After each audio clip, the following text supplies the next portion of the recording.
Parte semana 2 com Jesus.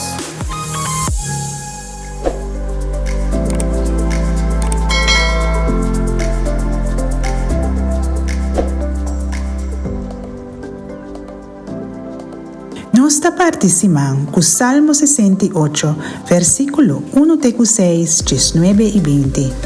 Dios talanta, su inimigo nanta plama foi outro, es nan kutodie ta hui su presencia. Manera huma den airo e ta plama não foi outro. Manera wasta dirti pa candela, malvado nanta caba delante de Dios. Gente justo, en cambio, ta sintinan contento, nanta jubilada en presencia de Dios, nanta lleno de entusiasmo y alegría. Canta pa Dios, canta salmo na su nombre, abre camino es un cuta cruza sabana, su nombre ta Señor, jubilada en su presencia, un tata de una cua perde ng mama, un defensor de mujer cua perde ng esposo. Así na Dios está en su casa sagrado.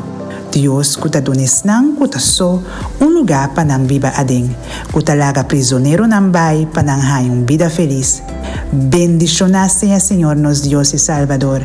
Día den día fo eta carga nos carga nang. E Dios tapa nos un Dios kuta salva. Cerca Señor Dios, ten escapatorio foi morto. Ave palabra te encorajanos pisándonos, te cerca quien nos mesterbai para nos salvación.